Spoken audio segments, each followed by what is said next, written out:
সুপ্রিয় শিক্ষার্থীবৃন্দ, যে যেখানে আছো সবাইকে প্রীতি ও শুভেচ্ছা জানিয়ে আমি আমার আজকের ক্লাসটি শুরু করছি। আমার আজকের ক্লাসটি আমি একাদশ এবং দ্বাদশ শ্রেণীর শিক্ষার্থীদের জন্য, বিশেষ করে একাদশ ও দ্বাদশ শ্রেণীর যে বিজ্ঞান বিভাগের শিক্ষার্থীরা আছো তোমাদের জন্য আজকে আমি আলোচনা করব হিউম্যান ফিজিওলজি অর্থাৎ জীববিজ্ঞান দ্বিতীয় পত্রের যে হিউম্যান ফিজিওলজির চতুর্থ অধ্যায় আছে, যেটাতে আমরা রক্ত এবং সংবহন নিয়ে আলোচনা করি। সেই রক্ত এবং সংবহন অধ্যায়ে আমরা একটা টপিক নিয়ে আলোচনা করব, যেটাকে আমরা বলছি হিউম্যান হার্ট, মানুষের হৃৎপিণ্ড। আমরা আজকে মানুষের হৃৎপিণ্ডের গঠন, তার প্রকোষ্ঠগুলো এবং এতে বিদ্যমান যে কপাটিকাগুলো রয়েছে আমরা সেগুলোর উপরে আলোচনা করব। এই অধ্যায়টি যেহেতু উচ্চ মাধ্যমিক পরীক্ষার্থী যারা আছো 2021 সনের, তোমাদের যে শর্ট সিলেবাস আছে সেই শর্ট সিলেবাসে এই অধ্যায়টি তোমাদের রয়েছে। অতএব আমরা যদিও তোমাদের এরই মধ্যে এটা পড়া হয়ে গিয়েছে, তারপর আজকের লেসনটি তোমাদের জন্য অনেকটা উপযোগী করেই আমি আলোচনা করছি। সুপ্রিয় শিক্ষার্থীরা, আমরা আমাদের মূল আলোচনায় চলে যাচ্ছি। আমরা আজকে আমি শুরুতেই বলেছি যে আমরা একাদশ ও দ্বাদশ শ্রেণীর শিক্ষার্থীদের জন্য আলোচনা করছি। আমরা সেটা হলো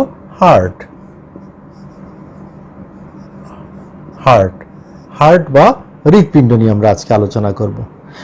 আমরা জানি মানুষের রক্ত সংবহনের কেন্দ্রে রয়েছে একটা পাম্প মেশিন, যেটা মানুষের রক্ত সংবহনের কাজ করে থাকে। সেই পাম্প মেশিনটাকে আমরা হৃৎপিণ্ড বলে থাকি। মানুষের একটা হৃৎপিণ্ড রয়েছে এবং হৃৎপিণ্ডটা মানুষের যে বক্ষ গহ্বর আছে, আমাদের যে বক্ষ অঞ্চল আছে, আমরা জানি আমাদের এখানে একটা ডায়াফ্রাম আছে। ডায়াফ্রামের উপরের অঞ্চলটাকে আমরা বক্ষ বলি, আর নিচে আমাদের উদরী অঞ্চল আছে। যে বক্ষ অঞ্চলের দুইটা ফুসফুসের মাঝে একটা জায়গা আছে, যেটাকে আমরা মেডিয়াস্টিনাম নামক একটা গহ্বর বলে থাকি। এই মেডিয়াস্টিনাম গহ্বরের মধ্যে আমাদের হৃৎপিণ্ডটা অবস্থান করে।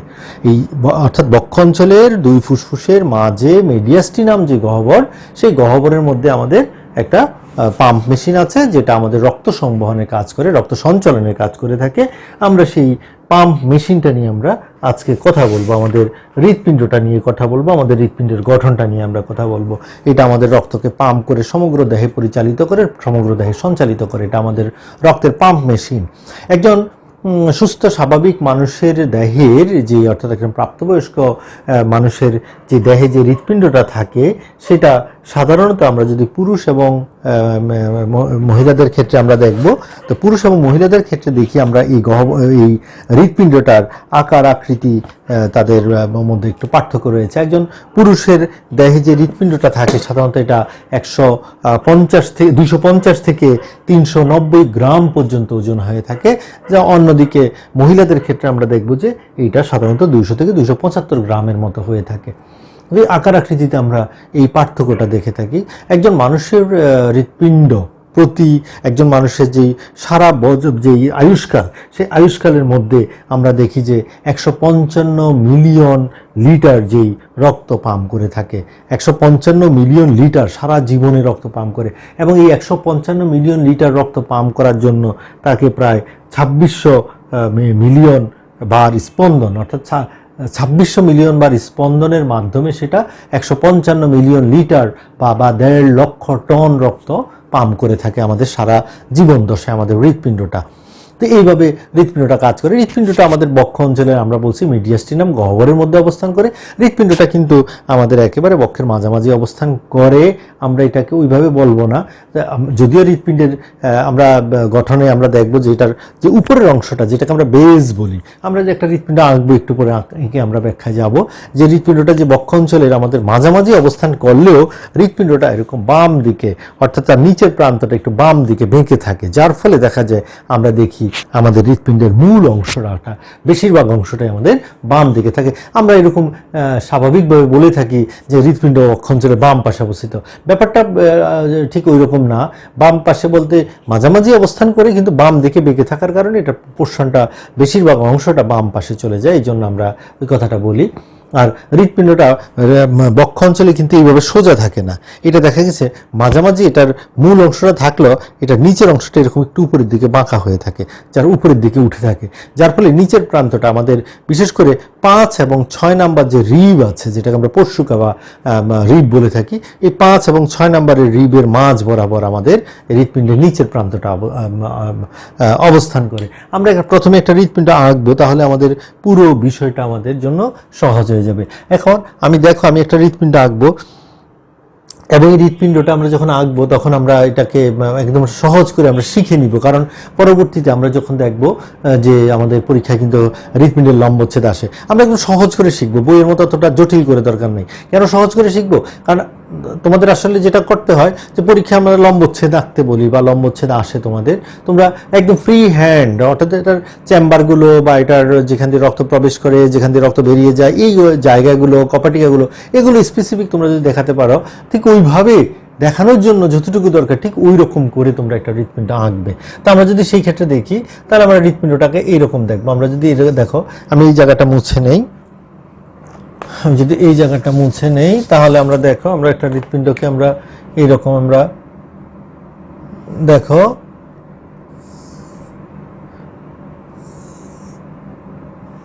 দেখো কিন্তু আমাদের একটা হৃৎপিণ্ড আঁকা হয়ে গেছে। হ্যাঁ, আমরা অনেকটা এঁকে ফেলছি। তাহলে আমরা এই জায়গাটাকে যদি এরকম করে দেই, আমরা জানি হৃৎপিণ্ডের আমাদের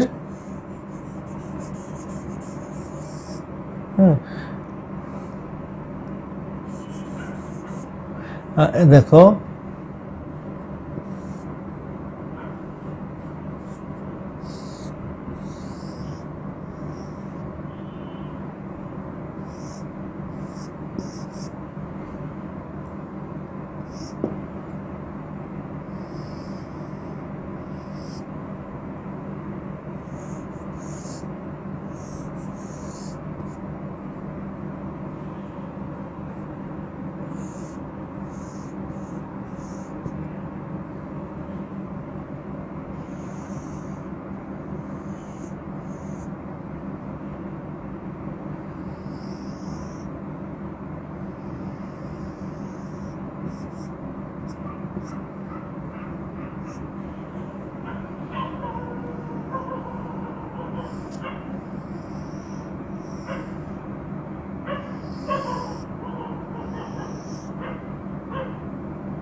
আমরা যদি একটা হৃৎপিণ্ডের গঠনটাকে আমরা এরকম দেখি, হৃৎপিণ্ডের দুইটা যে এই যে এইরকমের একটা গঠন, এই জায়গাটাকে আমরা হৃৎপিণ্ডের যে সরু অংশ, চওড়া অংশটা উপরের দিকে, সেটাকে আমরা বলি বেজ, এবং নিচের যে অপসারিত সরু অংশটাকে আমরা বলি অ্যাপেক্স। হৃৎপিণ্ডের এরকম বেজ এবং অ্যাপেক্স, বেজটাই উপরের অংশটাকে বেজ বলা হয়, অ্যাপেক্সটা হলো নিচের সরু সুচালো প্রান্তটা। একটা হৃৎপিণ্ড আমরা বলছি বক্ষকে অবস্থান করে, এটা দৈর্ঘ্য প্রস্থটা যদি দেখি, আমরা একটা হৃৎপিণ্ডের দৈর্ঘ্য প্রায় লম্বা যদি দেখি, আমাদের একজন প্রাপ্তবয়স্ক মানুষের হৃৎপিণ্ডের লম্বাটা হবে এখান থেকে এখান পর্যন্ত প্রায় 12 সেন্টিমিটার।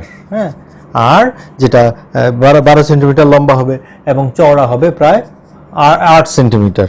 হ্যাঁ, এই চওড়া হবে 8 সেন্টিমিটার, অর্থাৎ লম্বা 12 সেন্টিমিটার এবং চওড়া হবে 8 সেন্টিমিটার। এরকম একটা সাইজের হৃৎপিণ্ড আমাদের থাকে। আমি শুরুতেই বলেছি একজন প্রাপ্তবয়স্ক মানুষের হৃৎপিণ্ড 250 থেকে 390 গ্রাম ওজন থাকে পুরুষের ক্ষেত্রে, মহিলাদের ক্ষেত্রে 200 থেকে এটা 275 বা 280 গ্রাম পর্যন্ত হয়ে থাকে, অর্থাৎ পুরুষের হৃৎপিণ্ডটা আকারে একটু কিছুটা বড় হয়ে থাকে।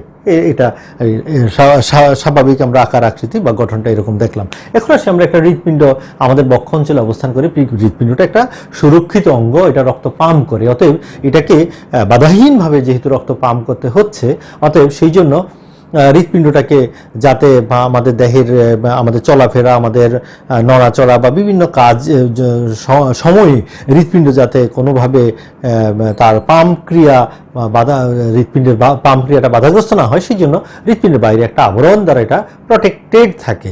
সেই আবরণটাকে বলি আমরা পেরিকার্ডিয়াম। পেরিকার্ডিয়ামটা হৃৎপিণ্ডের বাইরে একটা আবরণ, যেটা পুরো হৃৎপিণ্ডটাকে ঘিরে রাখে, এবং এই পেরিকার্ডিয়ামটা একটা দ্বিস্তর বিশিষ্ট আবরণ, দুইটা স্তর থাকে। পেরিকার্ডিয়ামের, অর্থাৎ আবরণটার বাইরের স্তরটাকে বলি আমরা প্যারাইটাল পেরিকার্ডিয়াম এবং ভিতরেরটাকে বলি আমরা ভিসেরাল পেরিকার্ডিয়াম। আর এবং এই যে প্যারাইটাল পেরিকার্ডিয়াম এবং ভিসেরাল, অর্থাৎ আমরা যদি এটাকে হৃৎপিণ্ড বলি, তাহলে এই যদি আবরণটা থাকে তাহলে এটা দুইটা স্তর, বাইরের থাকে প্যারাইটাল পেরিকার্ডিয়াম, ভিতরেরটাকে ভিসেরাল পেরিকার্ডিয়াম, এবং প্যারাইটাল আর ভিসেরালের মাঝে এই জায়গাটা একটা ধরনের তরল থাকে যেটাকে আমরা বলি পেরিকার্ডিয়াল ফ্লুইড বা পেরিকার্ডিয়াল তরল। এবং ঠিক একইভাবে ভিসেরাল পেরিকার্ডিয়াম এবং হৃৎপিণ্ড এই দুইটার মাঝে এই জায়গাটাও তরল দ্বারা পূর্ণ থাকে এবং এইটাও পেরিকার্ডিয়াল ফ্লুইড। অর্থাৎ পেরিকার্ডিয়াল ফ্লুইডটা দুই জায়গায় থাকে, দুই স্তরের মাঝে এবং ভিসেরাল পেরিকার্ডিয়াম এবং হৃৎপিণ্ডের ভিতরে। এবং এই তরলটাই বিশেষ করে হৃৎপিণ্ডের চাপ ঘর্ষণের হাত থেকে রক্ষা করে। হৃৎপিণ্ড যখন সংকুচিত প্রসারিত বাইরের যেন কোনো চাপ এটার সংকোচন প্রসারণকে বাধাগ্রস্ত না করে, সেই কাজটাও এই আবরণটা দ্বারা হয়ে থাকে। তাহলে আমরা এই রকমের একটা আবরণ, যেটাকে আমরা পেরিকার্ডিয়াম বলছি, পেরিকার্ডিয়াম দ্বারা হৃৎপিণ্ডটা আবৃত থাকে। এরপরে এখন আসি আমরা আরেকটা জিনিস আমরা আলোচনা করব, সেটা হলো আমরা হৃৎপিণ্ডের প্রাচীর। আমরা যদি হৃৎপিণ্ডের এই যে আবরণটা, হৃৎপিণ্ডের এই আবরণ আছে, এইখানেও আমরা দেখি আবরণ,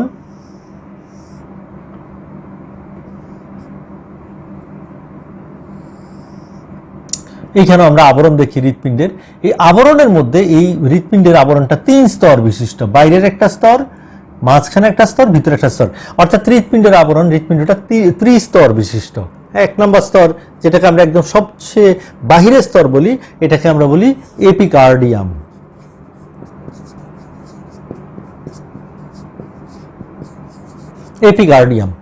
এপিকার্ডিয়াম হলো হৃৎপিণ্ডের সর্ববহিস্থ স্তর এবং এটা মসৃণ স্তর।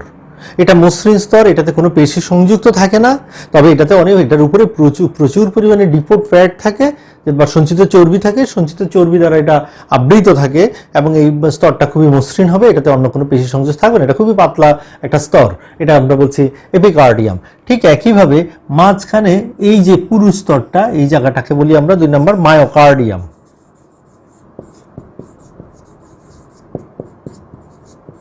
এবং মায়োকার্ডিয়ামটা বেসিক্যালি এটা হৃদ পেশি দ্বারা গঠিত বা কার্ডিয়াক মাসল বা হৃদ পেশি দ্বারা এই মায়োকার্ডিয়ামটা গঠিত এবং এটা সবচেয়ে পুরু স্তর। হৃৎপিণ্ডের সবচেয়ে পুরু প্রাচীর হলো মায়োকার্ডিয়াম এবং এই মায়োকার্ডিয়ামে যে পেশি থাকে, হৃদ পেশি থাকে, সেটা সংকোচন প্রসারণের কারণেই কিন্তু হৃৎপিণ্ডটা সংকুচিত প্রসারিত হয় এবং রক্ত পাম্প করে থাকে। একইভাবে একদম সর্ব অভ্যন্তরে যে স্তরটা, এই যে স্তরটাকে আমরা এখান থেকে দেখি বিভিন্নভাবে ভাঁজ করা থাকে, এরকম ভাঁজ করা থাকে, কুচকানো থাকে, সেই স্তরটাকে বলি আমরা এন্ডোকার্ডিয়াম।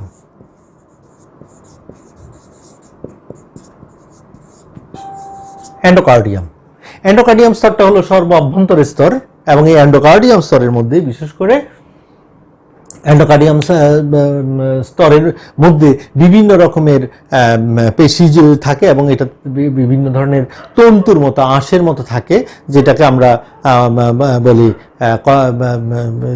কর্ডা টেন্ডনি বলে থাকি। কর্ডা টেন্ডনি বা কার্ডি টেন্ডনি থাকে, এইটার মাধ্যমে এটা কপাটিকার সাথে সংযুক্ত থাকে, কপাটিকাগুলোকে যুক্ত রাখে, যে কারণে এই স্তরটা মসৃণ না হয়ে অ্যাব্রোথেব্রো হয়। এখানে আরেকটা মসৃণ না হয়ে এই এন্ডোকার্ডিয়াম স্তরটা অ্যাব্রোথেব্রো বা বিভিন্নভাবে ভাঁজ খাওয়া, বা এই যে ভাঁজ খাওয়া এই অংশটাকে প্যাপিলারি পেশি বলা হয়। এই পেশি থাকার পেছনে এক ধরনের কারণ থাকে, সেটা হলো যখন এটা বিদ্যুৎ রক্ত চলাচল করে, খুব প্রবল বেগে, প্রবল চাপে এটা রক্ত চলাচল করে এবং এটাতে রক্ত যে যখন অ্যাট্রিয়াম থেকে ভেন্ট্রিকলের মধ্যে আসার পথে রক্ত যে প্রচণ্ড চাপ তৈরি হয়, যার ফলে রক্ত বিভিন্ন দিকে ছিটকে না যায়, এটার ভিতরে একটা উথাল পাথাল অবস্থার সৃষ্টি না হয়, সেটার জন্য এটার প্রাচীরটা বিভিন্নভাবে ভাঁজ খেয়ে থাকে, যার ফলে এখান থেকে এখানে যখন রক্তটা আসে, রক্তটা অনেকটা স্থিতিশীল থাকে। স্থিতিশীল থাকার জন্য বা রক্তটা যাতে ছিটকে না পড়ে, আন্দোলিত না হয়, সেটার জন্য এই স্তরটা এইভাবে থাকে। এবার হৃৎপিণ্ডের আমরা যে অন্তঃপ্রকোষ্ঠগুলো আছে, আমরা সেই অন্তঃপ্রকোষ্ঠগুলো নিয়ে আলোচনা করব।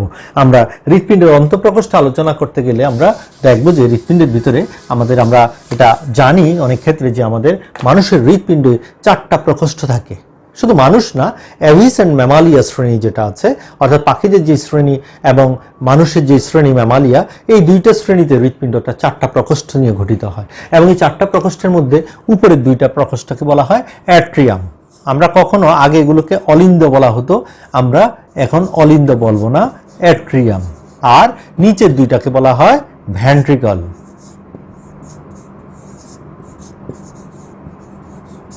অ্যাট্রিয়াম এবং ভেন্ট্রিকল। তা আমরা যদি সেই হিসাবে বলি, আমাদের এই যে আমি যদি এইদিকে ফিরে দাঁড়াই, তাহলে আমার হাতের এই ডান পাশে এটা, অতএব আমরা এই সাইডটাকে আমরা ডান বলবো। ছবি সবসময় এইভাবে বলবো আমরা। আমি ছবির দিকে পিছন দিয়ে দাঁড়ালে অথবা ছবিটাকে আমি সামনে এইভাবে মেলে রাখলে আমার হাতের ডান দিকটা হবে ছবির ডান দিক, অর্থাৎ এটা হবে ডান দিক। তাহলে এটা হবে right atrium, left atrium, right ventricle, left ventricle. হৃৎপিণ্ড এই 4টা প্রকোষ্ঠ নিয়ে গঠিত। হৃৎপিণ্ডে 4টা প্রকোষ্ঠ থাকে, 2টা অ্যাট্রিয়াম এন্ড 2টা ভেন্ট্রিকল। উপরের 2টার অ্যাট্রিয়াম, নিচের 2টা ভেন্ট্রিকল। উপরের 2টা হলো ডান অ্যাট্রিয়াম, বাম অ্যাট্রিয়াম, ডান ভেন্ট্রিকল এবং বাম ভেন্ট্রিকল। হৃৎপিণ্ডে এইভাবে 4টা প্রকোষ্ঠ থাকে হৃৎপিণ্ডে। তো আমরা একটা একটা করে এই প্রকোষ্ঠগুলোর অবস্থান এবং প্রকোষ্ঠগুলোতে রক্তের গতিপথ আমি একবারই আলোচনা করে ফেলবো। আমাদের হৃৎপিণ্ডের উপরের 2টা প্রকোষ্ঠ হলো অ্যাট্রিয়াম। আমি যদি প্রথমে আসি রাইট অ্যাট্রিয়াম যেটা আছে, ডান অ্যাট্রিয়াম। ডান অ্যাট্রিয়ামের সাথে দেখবো আমরা একটা রক্তনালী আছে, যে রক্তনালীটা উপরের অংশ থেকে উপর দিক থেকে একটা অংশ আসছে, নিচের দিক থেকে একটা অংশ, এবং এই যে উপরের দিক থেকে এই অংশটা দেহের উপরের অংশ থেকে, বিশেষ করে আমাদের হাত থেকে, বক্ষ অঞ্চলের থেকে, এই হাত সহ উপরের অংশের রক্ত, হ্যাঁ, হাত থেকে কিছু রক্তনালী রক্ত নিয়ে আসে, মস্তিষ্ক থেকে আনে, ঘাট টোয়াল বক্ষের অঞ্চল থেকে রক্ত নিয়ে আসে। এই রক্তনালীটার নাম হলো সুপিরিয়র ভেনা ক্যাভা। ভেনা ক্যাভা মিন্স হলো মহাশিরা, সেখান থেকে আসছে সুপিরিয়র ভেনা ক্যাভা। আর নিচের দিক থেকে একটা রক্তনালী রক্ত নিয়ে আসে, সেটা বক্ষ অঞ্চল থেকে শুরু করে একদম পা পর্যন্ত নিচের অংশ থেকে রক্ত নিয়ে আসে। It is called inferior vena cava. 2টা রক্তনালী আছে, superior vena cava and inferior vena cava. এই 2টা অংশ যথাক্রমে দেহের উপরের দিক থেকে এবং দেহের নিচের অংশ থেকে, বক্ষ অঞ্চলের আর কি নিচের অংশ থেকে কার্বন ডাইঅক্সাইড যুক্ত রক্ত বহন করে এনে হৃৎপিণ্ডে নিয়ে আসে। তাহলে এই 2টা ভেনা ক্যাভা আমাদের কার্বন ডাইঅক্সাইড যুক্ত রক্ত নিয়ে আসবে, এবং কার্বন ডাইঅক্সাইড যুক্ত রক্ত নিয়ে আসার পরে এই 2টা ভেনা ক্যাভা এবং রাইট অ্যাট্রিয়ামের সংযোগস্থলে একটা সাইনাস তৈরি হয়। সাইনোঅ্যাট্রিয়াল সাইনাস বলা হয় এটাকে। হ্যাঁ, এই সাইনাসের মাধ্যমে এটা আসে, এবং এখানে একটা কপাটিক আছে, আমি কপাটিকে নিয়ে একটু পরে কথা বলবো। তাহলে এর মাধ্যমে রক্তটা এখানে আসে, রাইট অ্যাট্রিয়ামে আসে, অর্থাৎ রাইট অ্যাট্রিয়ামে সর্বদা কার্বন ডাইঅক্সাইড যুক্ত রক্ত থাকবে। রাইট অ্যাট্রিয়াম থেকে রক্ত যাবে রাইট ভেন্ট্রিকলে, হ্যাঁ, এবং রাইট অ্যাট্রিয়াম এবং রাইট ভেন্ট্রিকলের সংযোগস্থলে একটা ছিদ্র থাকে, এবং যেটাও কপাটিকে অধ্যুষিত। এই ছিদ্রটার নাম হলো, আমরা এটাকে অ্যাট্রিও ভেন্ট্রিকুলার ছিদ্র বলে থাকি। রাইট অ্যাট্রিও ভেন্ট্রিকুলার ছিদ্র, এইটার পথে রক্তটা ভেন্ট্রিকলে, অ্যাট্রিয়াম থেকে ভেন্ট্রিকলে কার্বন ডাইঅক্সাইড যুক্ত রক্ত যাবে। ঠিক একইভাবে আমরা যদি লেফট অ্যাট্রিয়ামে আসি, লেফট অ্যাট্রিয়াম হৃৎপিণ্ডের উপরের দিকের বাম পাশে অবস্থিত, এবং সেইটাও দেখা যাচ্ছে যে সেইটাও রক্ত নিয়ে আসতেছে 2টা রক্তনালী দিয়ে থেকে। একটা রক্ত নিয়ে আসতেছে ডান ফুসফুস থেকে, একটা আনতেছে বাম ফুসফুস থেকে। তাহলে ফুসফুসের দুইটা ফুসফুস থেকে 2টা রক্তনালী রক্ত নিয়ে আসতেছে। এই 2টাকে আমরা বলতেছি, এগুলোর নাম হলো পালমোনারি ভেইন। হ্যাঁ, পালমোনারি ভেইন, অর্থাৎ আমরা বলবো ফুসফুসীয় শিরা। এগুলো ফুসফুসীয় শিরা। 2টা ফুসফুসীয় শিরা 2টা ফুসফুস থেকে, বা 2টা পালমোনারি ভেইন 2টা ফুসফুস থেকে রক্ত নিয়ে আসবে। তবে মজার ব্যাপার হলো, এখানে যে 2টা ভেইন বা শিরা বলছি আমরা, এই 2টা রক্ত নিয়ে আসবে অক্সিজেনযুক্ত রক্ত, অর্থাৎ এটাতে অক্সিজেন সমৃদ্ধ রক্ত নিয়ে আসে এই 2টা ভেইন। এটা 2টা ফুসফুস থেকে অক্সিজেন সমৃদ্ধ রক্ত লেফট অ্যাট্রিয়ামে নিয়ে আসে। তাহলে আমরা দেখলাম যে রাইট অ্যাট্রিয়াম সর্বদা কার্বন ডাইঅক্সাইড যুক্ত রক্ত নিয়ে আসবে রাইট অ্যাট্রিয়ামে, আর লেফট অ্যাট্রিয়ামে সর্বদা অক্সিজেন যুক্ত রক্ত আসে। এবং এই লেফট অ্যাট্রিয়ামও একটা ছিদ্র দ্বারা, এই যে এখানে একটা ছিদ্র আছে, এই ছিদ্র দ্বারা লেফট অ্যাট্রিয়ামও রাইট অ্যাট্রিয়ামের সাথে, লেফট ভেন্ট্রিকলের সাথে যুক্ত থাকে। এই ছিদ্রপথে অ্যাট্রিও ভেন্ট্রিকুলার ছিদ্র, লেফট অ্যাট্রিও ভেন্ট্রিকুলার ছিদ্র পথে অ্যাট্রিয়াম থেকে লেফট ভেন্ট্রিকলে অক্সিজেন যুক্ত রক্ত যাবে। আর এই যে পালমোনারি ভেইন 2টা এসে যখন লেফট অ্যাট্রিয়ামে যুক্ত হচ্ছে, সেখানে একটা কপাটিকা থাকে, আমরা সেটা কপাটিকা পরে আলোচনা করছি। হৃৎপিণ্ডের নিচের অংশে আসি। নিচের অংশ 2টা প্রকোষ্ঠ আছে, এবং 2টা প্রকোষ্ঠ, একটা রাইট ভেন্ট্রিকল এবং আরেকটা left ventricle. Right ventricle right অ্যাট্রিয়ামের নিচে অবস্থিত, এবং লেফট ভেন্ট্রিকল লেফট অ্যাট্রিয়ামের নিচে অবস্থিত। একই রকম করে রাইট অ্যাট্রিয়ামের মতো রাইট ভেন্ট্রিকলও কার্বন ডাইঅক্সাইড যুক্ত রক্ত বহন করবে, নিয়ে আসবে এটাতে, এখান থেকে এখানে আসবে, আর লেফট অ্যাট্রিয়াম থেকে অক্সিজেন যুক্ত রক্ত লেফট ভেন্ট্রিকলে আসবে। আরেকটা জিনিস তোমরা জেনে রাখবে যে লেফট অ্যাট্রিয়ামগুলো, অ্যাট্রিয়ামের তুলনায় অ্যাট্রিয়ামের প্রাচীরটা আমরা এখানে দেখাচ্ছি যে অ্যাট্রিয়ামের প্রাচীরটা কিছুটা পাতলা, কিন্তু ভেন্ট্রিকলের প্রাচীর বেশ পুরু। কারণ ভেন্ট্রিকলকে পাম্প করে রক্ত দেহের বিভিন্ন অংশে পৌঁছে দিতে হয়। আমাদের দূরবর্তী হাত, পা, মাথা, অর্থাৎ আমাদের দেহের সকল প্রান্তে রক্ত যাবে, এবং সব রক্ত যাবে কিন্তু এই দুইটা পাম্প, বিশেষ করে ভেন্ট্রিকলের পাম্পের মাধ্যমে। তার মধ্যে আবার ব্যাপার আছে, যেমন আমরা যদি আসি রাইট ভেন্ট্রিকল, রাইট অ্যাট্রিয়াম থেকে রক্ত পাওয়ার পরে এই যে এই পথে এই রক্তনালী দিয়ে রক্তটা চলে যাবে, এখানে গিয়ে যখন দুইটা ভাগে ভাগ হয়ে যাচ্ছে, দুই পথে রক্ত চলে যাচ্ছে, একটা চলে যাচ্ছে এটা এই যে ধমনীটা, এটা যেহেতু এটা রক্ত নিয়ে যাচ্ছে হৃৎপিণ্ড থেকে, এটা ধমনী, এই ধমনীটা কিন্তু হলো পালমোনারি আর্টারি। এটাকে আমরা বলবো পালমোনারি আর্টারি, অর্থাৎ এটা হলো ফুসফুসীয় ধমনী, পালমোনারি। তার মানে বুঝেই যাচ্ছে ফুসফুসীয় ধমনী বা পালমোনারি আর্টারি যেটা, এটা রক্ত নিয়ে যাবে, অবশ্যই রক্ত নিয়ে যাবে আমাদের ফুসফুসে। কেন ফুসফুসে রক্ত নেবে? কারণ কার্বন অক্সাইড যুক্ত রক্তটা ফুসফুসে যাওয়ার পরে ফুসফুসে গ্যাস বিনিময় হয়ে কার্বন অক্সাইড বের করে দিবে, তার সাথে অক্সিজেন যুক্ত করবে। তাহলে এটাও কপাটিকে অধ্যুষিত, এটা রক্ত যেতে দিবে, আসতে দিবে না।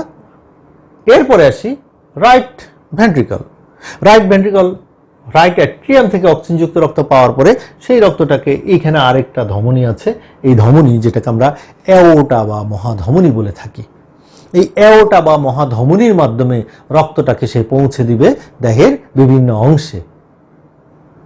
অ্যাওর্টা বা মহাধমনী, এটার আরেক নাম, এটাকে আমরা সিস্টেমিক ধমনীও বলে থাকি। এটা দেহের সিস্টেমে বা বিভিন্ন তন্ত্রের মধ্যে রক্ত নিয়ে যায়, তাই এই অ্যাওর্টা বা মহাধমনী অক্সিজেনযুক্ত রক্ত সমগ্র দেহে পৌঁছে দিবে। তো এইভাবে আমরা হৃৎপিণ্ডের 4টি প্রকোষ্ঠ পেয়ে থাকি, এবং এই 4টি প্রকোষ্ঠের মাধ্যমে রক্ত দেহের বিভিন্ন জায়গা থেকে এসে আবার বিভিন্ন জায়গায় চলে যায়। অর্থাৎ দেহ থেকে আসবে, এসে এই নালীপথে ফুসফুসে যাবে, এই ফুসফুস থেকে গ্যাস বিনিময়ের পর অক্সিজেন সমৃদ্ধ রক্ত আবার এখানে আসবে, এখান থেকে এখান হয়ে আবার সমগ্র দেহে চলে যাবে, আবার সমগ্র দেহ থেকে এই পথে আবার হৃৎপিণ্ডে ফিরে আসবে। হৃৎপিণ্ড অনবরত পাম্প করে করে রক্তটাকে ধাক্কা দিয়ে দিয়ে দেহে বের করে দিচ্ছে, ওই ধাক্কায় দেহের বিভিন্ন অংশ ঘুরে রক্ত আবার হৃৎপিণ্ডে ফেরত আসতেছে। মনে রাখতে হবে, হৃৎপিণ্ড সর্বদা পাম্প করে রক্তটাকে দেহে প্রবাহিত করে, কিন্তু কখনো টেনে রক্ত নিয়ে আসতে হয় না, কারণ সে পাম্প করে রক্তটাকে যখন দেহের দিকে পাস করে দিচ্ছে, সেই ধাক্কাই কিন্তু আবার সামনের রক্তটা পেছনের পথে হৃৎপিণ্ডে ফেরত আসে। তো এইভাবে সঞ্চালন প্রক্রিয়াটা সম্পন্ন হয়, সঞ্চালন প্রক্রিয়াটা সর্বদা চলমান থাকে। সুপ্রিয় শিক্ষার্থীবৃন্দ, আমরা হৃৎপিণ্ডের কাঠামো, হৃৎপিণ্ডের গঠন, হৃৎপিণ্ডের আবরণ, আকার, আকৃতি, অবস্থান, আমরা এই সবগুলো জিনিস আমরা জানলাম। এবার আমরা হৃৎপিণ্ডের আরেকটি বিষয় নিয়ে আমরা আলোচনা করব, হৃৎপিণ্ডের কপাটিকা, বাল্ব অফ দ্য হার্ট। আমরা আমাদের হৃৎপিণ্ডে কয়টা কপাটিকা আছে, আমরা সেই কপাটিকাগুলো নিয়ে এখন আলোচনা করব। আমরা একটা একটা করে প্রথমেই আমরা কপাটিকাগুলো আসি। আমি ধারাবাহিকভাবে সিরিয়াল অনুসারে আসছি। আমরা প্রথমে যে কপাটিকাটা দেখব, এইখানে একটা কপাটিকা থাকে হৃৎপিণ্ডের, এইরকম হৃৎপিণ্ডের মাসেল, এটাও হৃৎপেশি দ্বারা তৈরি, এরকম একটা কপাটিকার অংশ।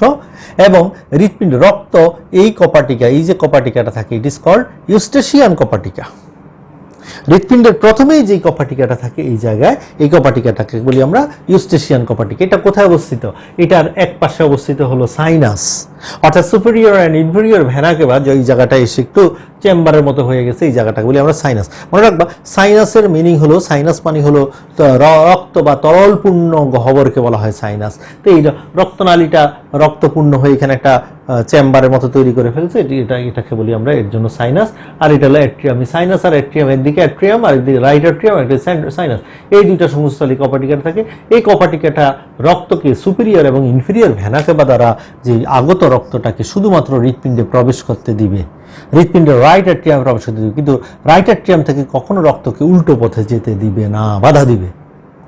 যখন রক্ত এখান থেকে, অর্থাৎ এটা যখন শিথিল থাকে রক্ত, এই কপাটিকা, ইউস্টেশিয়ান কপাটিকা ভেদ করে এখানে আসবে, কিন্তু যখন এটা আবার সংকুচিত হবে, তখন রক্ত এই দিকে আর ফেরত যেতে পারবে না, এটা তখন কপাটিকাটা বন্ধ হয়ে যাবে। গেল 1 নম্বর কপাটিকা। 2 নম্বর কপাটিকা হলো এইটা, এই কপাটিকাটা। এই কপাটিকা রক্তটাকে শুধু অ্যাট্রিয়াম থেকে রাইট ভেন্ট্রিকলে কার্বন ডাইঅক্সাইড যুক্ত রক্ত যেতে দিবে, কখনো রাইট ভেন্ট্রিকল থেকে রাইট অ্যাট্রিয়ামে রক্ত ফেরত আসতে দিবে না। এই কপাটিকাটার নাম হলো, এটাকে আমরা বলি ট্রাইকাসপিড ভালভ, বা বাংলা যদি বলি আমরা ত্রিপত্রী কপাটিকা।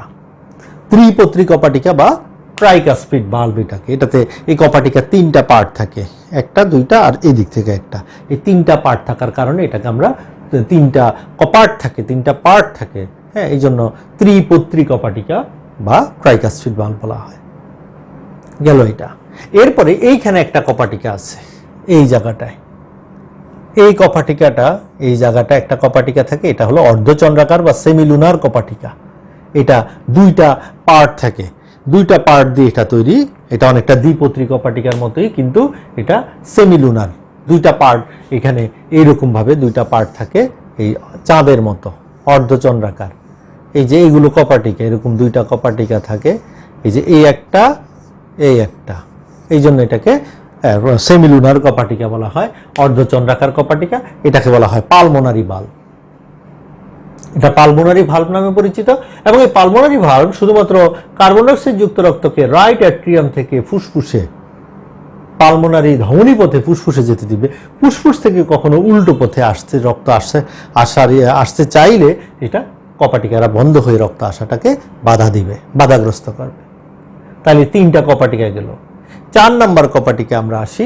এইখানে একটা কপাটিকা আছে, এইখানেও একটা পালমোনারি কপাটিকা আছে, এইটার মতো। এইখানে যে কপাটিকা আছে সেটাও রক্তটাকে শুধু এই দিকে আসতে দিবে, এই দিকে ফেরত যেতে দিবে না। এটাও পালমোনারি কপাটিকা।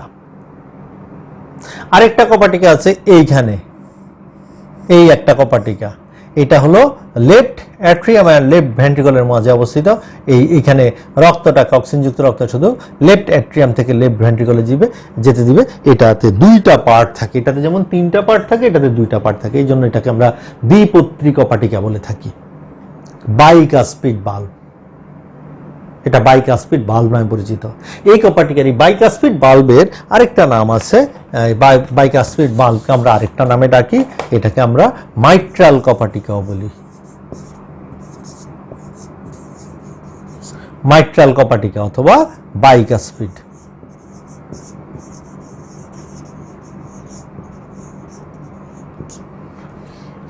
বাইকাসপিড ভালভ বা মাইট্রাল ভালভ, এই কপাটিকাটা, এটা দিয়ে রক্ত শুধুমাত্র লেফট অ্যাট্রিয়াম থেকে লেফট ভেন্ট্রিকলের দিকে যাবে, লেফট ভেন্ট্রিকল থেকে কখনো লেফট অ্যাট্রিয়ামে যেতে পারবে না। পরবর্তী কপাটিকা, আরেকটা কপাটিকা আছে এইখানে, এই ধমনীতে, অ্যাওর্টা বা মহাধমনীতে, এইখানে, হ্যাঁ, এই জায়গায় একটা কপাটিকা আছে। এই কপাটিকাটা অ্যাওর্টায় অবস্থিত এবং এটা এই অক্সিজেনযুক্ত রক্ত লেফট ভেন্ট্রিকল থেকে শুধুমাত্র দেহের দিকে যেতে দিবে, দেহ থেকে কখনো রক্তকে এই দিকে আসতে দিবে না। এটাকে আমরা অ্যাওর্টিক ভালভ বলে থাকি, অ্যাওর্টিক কপাটিকা বা অ্যাওর্টিক ভালভ। এইটা শুধুমাত্র রক্তকে লেফট ভেন্ট্রিকল থেকে আমাদের দেহে যেতে দিবে, দেহ থেকে কখনো ফেরত আসতে দিবে না, বাধা দেবে। সর্বশেষ আমরা আরেকটা কপাটিকা দেখি। আমরা যে এই যে অ্যাওর্টা, এই যে মহাধমনী বা অ্যাওর্টা আছে, এই অ্যাওর্টাটা এইখানে এই জায়গা দিয়ে এসে হৃৎপিণ্ডের দিকে রক্ত নিয়ে যায়। এখানে একটা এইরকম একটা রক্তনালী তৈরি হয়। ঠিক এই জায়গায় একটা কপাটিকা আছে। এই কপাটিকাটা শুধুমাত্র এখানে এই ধমনীটা হৃৎপিণ্ডের প্রাচীরে রক্ত নিয়ে যায়। এই ধমনীটাকে আমরা করোনারি ধমনী বলি। এই ধমনীটাকে আমরা করোনারি ধমনী বলি। করোনারি ধমনী শুধুমাত্র হৃৎপিণ্ডের প্রাচীরে রক্ত সরবরাহ করে, যার ফলে এইখানে একটা কপাটিকা থাকে, এটাকে করোনারি ভালভ বলা হয়। এটা করোনারি ভালভ নামে পরিচিত। তাহলে আমরা এই হৃৎপিণ্ডের মধ্যে এই যে 7টা কপাটিকার কথা বললাম, এই 7টা কপাটিকার দেখি। এই আমরা যদি এরকম দেখি, 1 2 3 4 5 6 7, এই 7টা কপাটিকা হৃৎপিণ্ডের বিভিন্ন অবস্থান করে এবং এগুলোকে রক্তটাকে বিভিন্ন দিকে নিয়ে যায়, বিভিন্ন দিকে সরবরাহ করতে সহায়তা করে। আমরা আজকে আরেকটা জিনিস একটু আলোচনা করি, সেটা হলো আমাদের হৃৎপিণ্ডের মধ্য দিয়ে রক্তটা কিভাবে চলাচল করে। আমরা দেখব যে আমরা যদি এইভাবে বলি যে প্রথমে আমরা দেখি দেহ থেকে রক্ত আসছে, সুপিরিয়র এবং ইনফেরিয়র ভেনা ক্যাভার মাধ্যমে দেহ থেকে রক্ত আসতেছে, রক্ত দেহ থেকে আসবে ভেনা ক্যাভার মাধ্যমে, ভেনা ক্যাভা, সুপিরিয়র এবং ইনফেরিয়র ভেনা ক্যাভা। ভেনা ক্যাভা দিয়ে রক্ত যাবে কোথায়? রাইট অ্যাট্রিয়ামে। আমরা ছোট্ট করে লিখি, রাইট অ্যাট্রিয়ামে যাবে। রাইট অ্যাট্রিয়াম থেকে যাবে রাইট ভেন্ট্রিকলে, রাইট ভেন্ট্রিকল থেকে রক্ত যাবে কোথায়? রাইট ভেন্ট্রিকল থেকে এই যে এটার নাম হলো পালমোনারি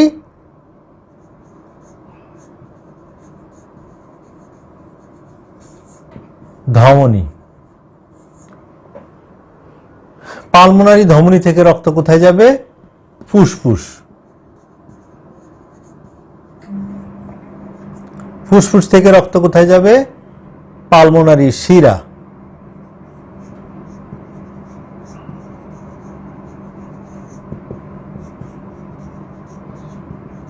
পালমোনারি শিরা থেকে রক্ত কোথায় যাবে?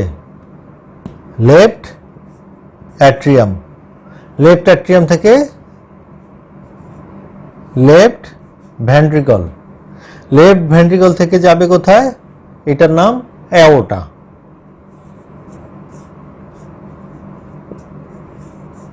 অ্যাওর্টা। আর অ্যাওর্টা দিয়ে চলে যাবে আবার সমগ্র দেহে। তাহলে আমরা দেখব রক্তের এই যে ফুসফুসের মাধ্যমে, আমাদের হৃৎপিণ্ডের মাধ্যমে রক্তের যেই গতিপথ, যে চলাচলের পথ, সেটা কি? দেহ থেকে ভেনা ক্যাভা হয়ে রাইট অ্যাট্রিয়াম, রাইট ভেন্ট্রিকল থেকে পালমোনারি ধমনী, পালমোনারি ধমনী থেকে ফুসফুস, ফুসফুস থেকে পালমোনারি শিরা, পালমোনারি শিরা থেকে লেফট অ্যাট্রিয়াম, লেফট অ্যাট্রিয়াম থেকে লেফট ভেন্ট্রিকল, লেফট ভেন্ট্রিকল থেকে অ্যাওর্টা। এইভাবে একটা চক্রাকার গতিপথের মাধ্যমে রক্ত আমাদের সমগ্র দেহে সংবহিত হয়ে থাকে। তাহলে আমরা হৃৎপিণ্ড এবং হৃৎপিণ্ডের মাধ্যমে কিভাবে এক ফোঁটা রক্ত, যদি আমরা বলি যে এক বিন্দু রক্ত কোথা দিয়ে কোন পথে দেহের মধ্যে সংবহন হয়, সংবাহিত হয়, সেটা আমরা আজকে আলোচনা করলাম। আমরা হৃৎপিণ্ডের গঠন দেখলাম এবং হৃৎপিণ্ডের গঠন দেখলাম, হৃৎপিণ্ডের কপাটিকা সমূহ আলোচনা করলাম, হৃৎপিণ্ডের মধ্যে যে প্রকোষ্ঠগুলো আছে প্রকোষ্ঠগুলো নিয়ে আলোচনা করলাম, হৃৎপিণ্ডের প্রকোষ্ঠগুলোর মাধ্যমে কিভাবে দেহের এক অংশ থেকে আরেক অংশে রক্ত সংবহন হয়, আমরা সেটা নিয়ে আলোচনা করলাম। সুপ্রিয় শিক্ষার্থীরা, আজকের আমার আলোচনার বিষয়বস্তু এতটুকুই। আমরা পরবর্তী ক্লাসে আমরা আলোচনা করব কার্ডিয়াক চক্র নিয়ে, বিশেষ করে কার্ডিয়াক চক্র এবং আনুষঙ্গিক আরও হৃৎপিণ্ডে যে ফাংশনগুলো আছে সেগুলো, হৃৎপিণ্ডের মধ্যে কীভাবে বিট সৃষ্টি হয়, কীভাবে উদ্দীপনা সৃষ্টি হয়, কীভাবে হৃৎপিণ্ড কাজ করে, আমরা সেই জিনিসগুলো নিয়ে আলোচনা করব। তোমরা সবাই ভালো থাকবে, সুস্থ এবং নিরাপদ থাকবে। তোমরা জানো এরই মধ্যে কোভিড-19-এর প্রভাব বা যে ভয়াবহতা আবার বৃদ্ধি পাচ্ছে। আমাদের যে সেকেন্ড ওয়েভ সেটা খুব ভয়াবহভাবে শুরু হয়েছে। আমরা এই পর্যন্ত যে রেকর্ড পরিমাণ করোনা রোগী শনাক্ত হয়েছে, গত 3 দিন যাবতই প্রায় 5000-এর বেশি রোগী শনাক্ত হচ্ছে প্রতিদিন। মৃত্যু সংখ্যা উত্তরোত্তর বৃদ্ধি পাচ্ছে। অতএব তোমাদের প্রতি নির্দেশনা থাকবে, তোমাদের প্রতি অনুরোধ থাকবে, তোমরা বাসায় থাকবে, তোমরা বাইরে কম বের হবে এবং পারতপক্ষে বাইরে বের হবে না, যেহেতু কলেজ বন্ধ আছে এখন। তোমরা বাসায় থেকে পড়াশোনা করবে, তোমাদের অনলাইন ক্লাসগুলো অনুসরণ করবে। তোমরা অবশ্যই নিরাপদ থাকার চেষ্টা করবে, সুস্থ থাকার চেষ্টা করবে এবং স্বাভাবিক থাকার চেষ্টা করবে। তোমাদের সুস্বাস্থ্য কামনা করছি করে আজকের ক্লাস দিয়ে আমি এখানেই শেষ করছি আজকের ক্লাসটি। তোমাদের সাথে আবার দেখা হবে। ধন্যবাদ সবাইকে।